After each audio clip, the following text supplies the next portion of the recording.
presentar a la compañera Nivia de Memorias de la Costa. A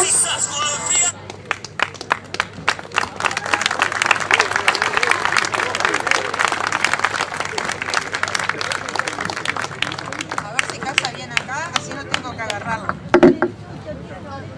Sí, mejor. Ahí va.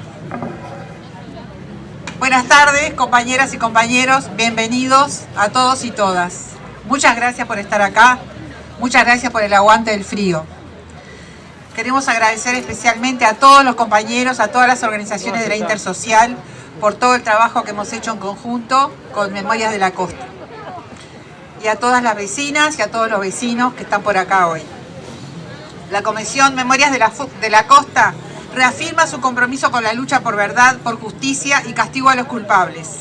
Como todos los años, en este 27 de junio, que debe ser un día de memoria, que debe ser un día marcado a fuego en nuestra historia, del que todos y todas sepamos mucho más que un titular, del que todo el país asuma la importancia como una parte fundamental de nuestra identidad. El 27 de junio tiene que ser el Día de la Memoria para todos los uruguayos y uruguayas. Pensamos que es imprescindible mantener activa la memoria, no solo hoy, también acompañando otras fechas. Por eso Memorias de la Costa está siempre trabajando y movilizándose por esa fecha, por el 14 de agosto, por el 20 de mayo. Y cada día es un paso más que damos en la lucha, cada día es un paso más que damos la lucha contra la impunidad. Son 47 años del golpe, 47 años de la huelga general. Recordamos las consignas, ¿no? Las consignas de unidad que se planteaban en esa época. Obreros y estudiantes unidos y adelante. Los orientales no se doblegan, ni con torturas ni con cadenas. Alerta, alerta que camina el antiimperialismo por América Latina. La CNT tenía definida la huelga general, por unanimidad ante la posibilidad de golpe, desde antes del golpe de Estado. La cuestión en esa época, el clima en esa época era oligarquía contra pueblo. No fue una sorpresa. El golpe se venía gestando desde hacía bastante tiempo. La década del 60 se caracterizó por intensas luchas sociales en toda Latinoamérica, con ideas de libertad, de justicia, de igualdad.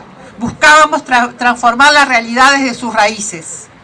A fines del 67, cuando se muere Gestido y asume Pacheco Areco, que gobernó con medidas prontas de seguridad desde 1968, en una escalada contra la izquierda y el pueblo en general y con la continuidad de la política de la Alianza para el Progreso, dictada por el imperialismo para toda América. Esto generó el aumento de la pobreza, la congelación salarial, la desocupación, la intervención de la educación, de UTE, de AFE. Se gobernó todo el tiempo por decreto. Aumentó la pobreza, aumentó la deuda externa. A todo esto se estaba enfrentando el movimiento popular. Las luchas estudiantiles, las luchas por el boleto, las movilizaciones violentamente reprimidas. En 1968 tenemos los primeros mártires estudiantiles. Liberarse, Hugo de los Santos, Susana Pinto, Julio Espósito. La clausura de los diarios, de los medios de prensa. Los trabajadores organizados en su central y los estudiantes salían a la calle a luchar contra esa política económica, por un país más justo, sin explotados ni explotadores. Reclamábamos la nacionalización de la banca, el no pago de la deuda externa, la reforma agraria. Soñábamos con la revolución. En 1970 la tortura era común y había muchos presos políticos. Y un escuadrón de la muerte, cuya primera víctima fue Abel Ayala, nuestro primer detenido desaparecido.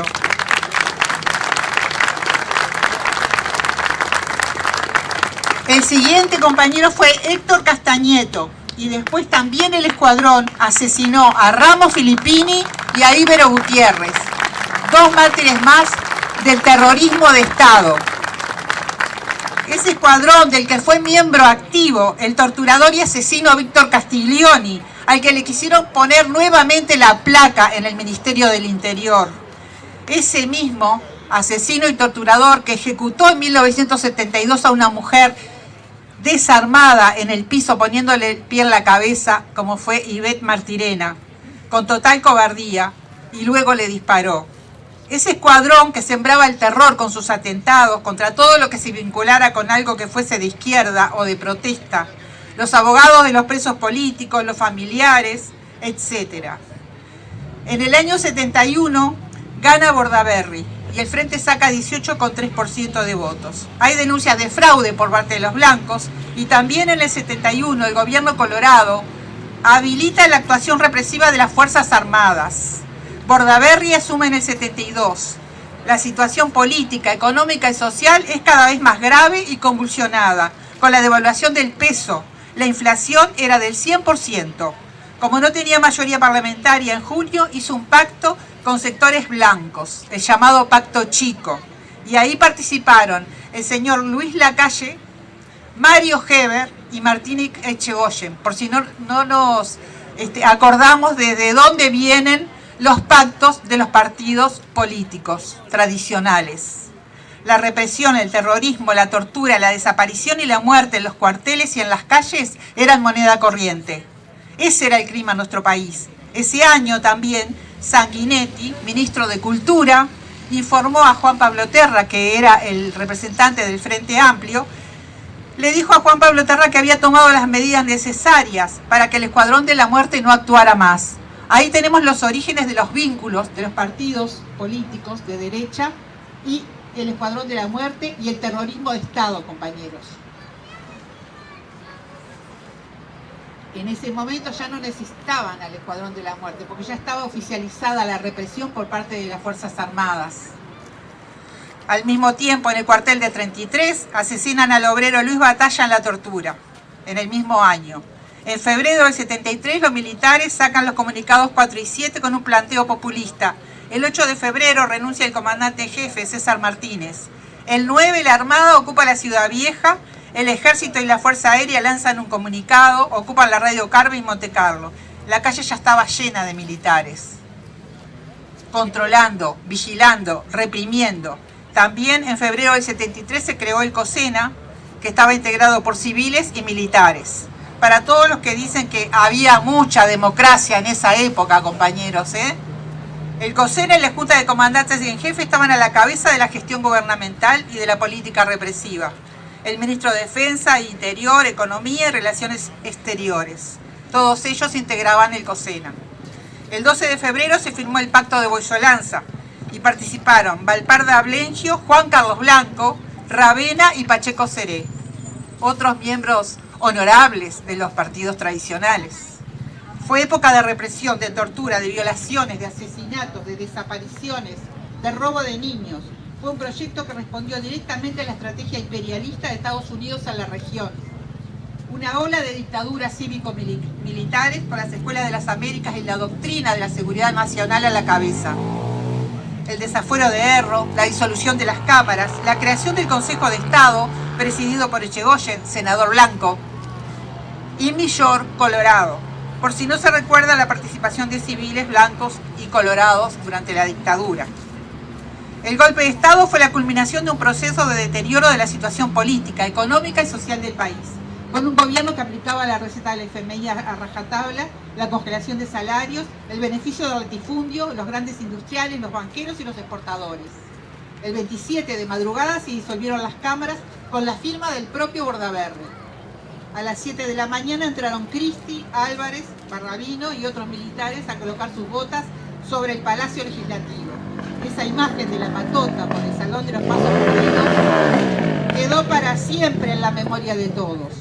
No olvidemos, compañeros, las fábricas y los demás lugares de trabajo y estudio en su mayoría fueron ocupados. Eran desalojados y volvían a ser ocupados.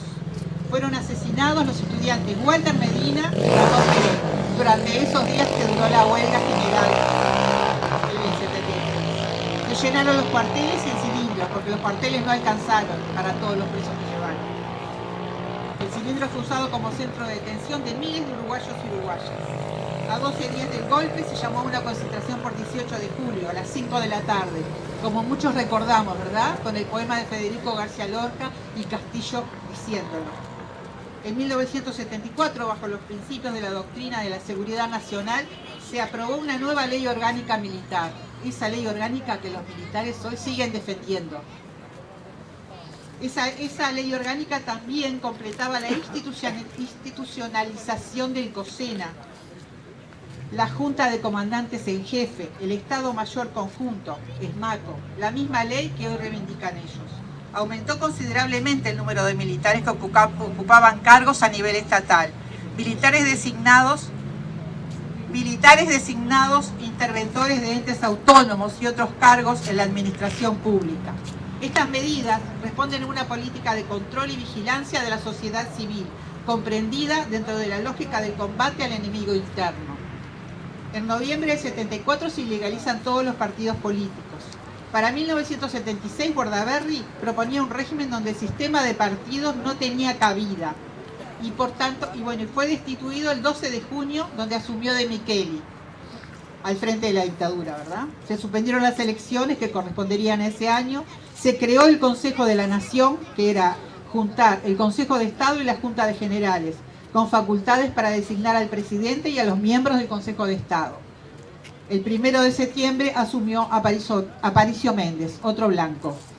En el marco de la política entreguista de la dictadura se produce la dolarización de la economía, la reducción del costo de mano de obra, se promulga la ley de inversiones extranjeras, la liberalización y apertura del sistema financiero uruguayo y del mercado cambiario.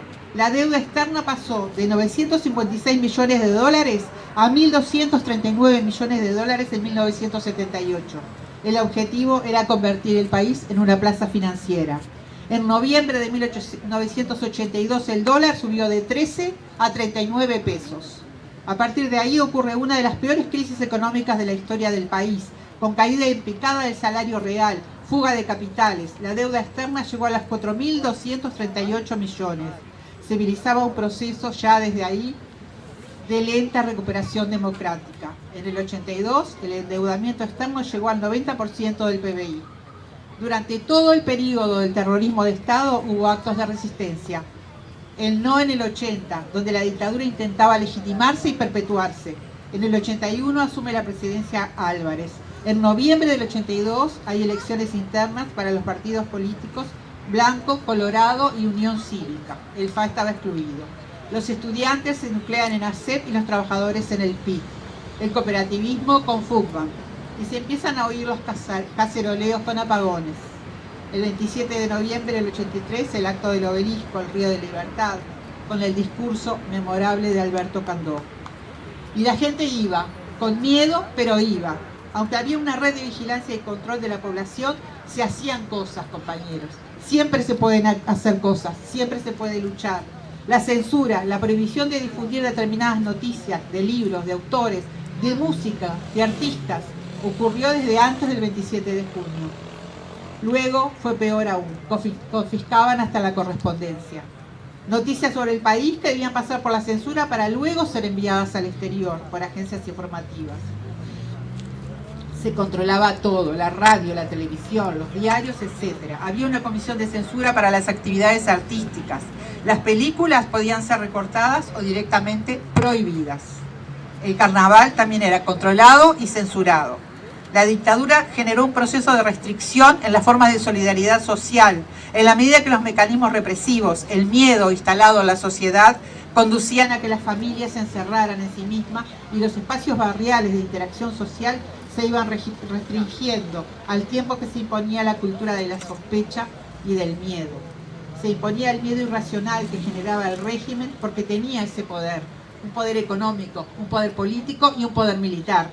No olvidemos, fue un proyecto económico y político. Uruguay fue una gran cárcel y a pesar del miedo siempre hubo lucha, siempre hubo resistencia, dentro y fuera de las cárceles, dentro y fuera del país. Un país que salió de la dictadura con 200 detenidos desaparecidos, 200 asesinados, más de 7.000 presos que pasaron por tribunales militares y más de 12.000 detenidos y miles de exiliados. La política predominante del terrorismo de Estado fue la privación de libertad a los opositores, con tortura, con prisión prolongada y en condiciones inhumanas. Fue el país con mayor número de presos políticos en proporción a su población. Hasta hoy, 47 años después, aparecieron solamente 6 compañeros desaparecidos en Uruguay. 5 por excavaciones, y Gómez solo por el cráneo que guardó un forense. La justicia, las causas, 30 procesados, 10 presos, la mayoría de los procesados en sus casas. Más de 60 pedidos de procesamiento esperan desde 2016 en los despachos de los jueces. Y todos siguen impunes. En octubre de 2009 la Suprema Corte declaró la inconstitucionalidad de la ley de impunidad, en el caso Nibia Zabal-Zagaray. En febrero de 2011 la Corte Interamericana declaró la inaplicabilidad de la ley de caducidad en el caso Hellman. En 2011 también se aprobó la ley que restituye al Estado la capacidad punitiva. Hay causas presentadas desde 1985 que siguen esperando. En 2010 comienzan las causas colectivas, con la denuncia contra la Fuerza Aérea de Boisolanza. En 2011 se presenta la causa de las compañeras por delitos sexuales. Todas las mujeres presas políticas fuimos víctimas de abuso sexual. La primera orden que te daban era sácate la ropa. Y si no te la sacabas, te la sacaban ellos. A las mujeres en las guerras, que es terrible, los aliados liberaron.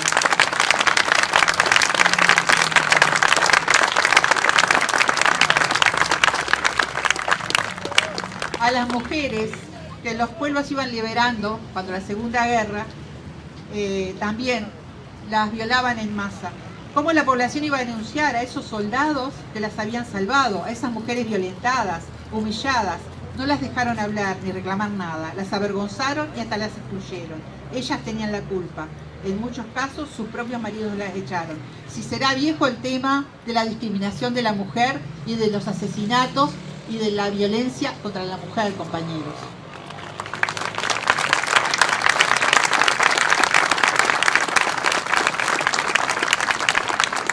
Durante el terrorismo de Estado, con la excusa de registrar una vivienda, por ejemplo, también ocurrieron abusos a mujeres y niñas en las casas de las personas donde iban a hacer los allanamientos.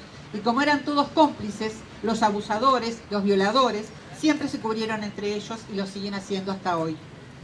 La lucha por no más mujeres asesinadas, por no más femicidios, es también nuestra lucha. Y estamos acá, 47 años después, en cuarentena, con alejamiento social, con pandemia, y a pesar de todo, siempre unidos en la lucha, compañeros. Nunca tenemos que olvidarnos de eso.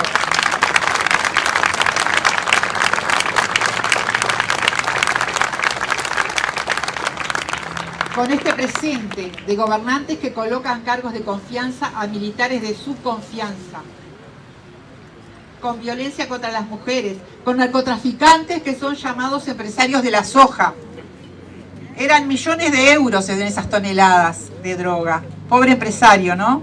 Y las mujeres somos comparadas con el ganado. Cuando se vandalizan y destrozan las placas y sitios de memoria, cuando la situación económica es gravísima, con desocupación, con los aumentos de tarifas en pleno coronavirus y los discursos de los nuevos gobernantes, de los nuevos parlamentarios multicolores, son una permanente oda a la justificación de la violencia, de la discriminación y de clarísimo corte fascista.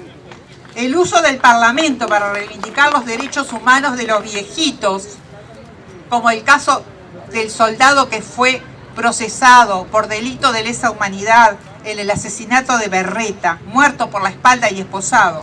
Ese parece que es un pobre viejito, que además es pobre. Así es lo que dice el señor Manini, ¿no? Ese compañero fue asesinado por la espalda, con las esposas puestas y de una ráfaga de ametralladora. Sí, compañeros, hubo soldados que torturaron, no solo los oficiales, que asesinaron, que amenazaron. Y ahora estamos en este clima, ¿verdad? De nuevamente recibiendo, existen amenazas, existen escuchas, culebrones patéticos sobre los escuchas telefónicas. Sin embargo, compañeros, miremos lo que fue el 1 de mayo. Miremos lo que fue el 20 de mayo. Tenemos que mantener la presencia en la calle.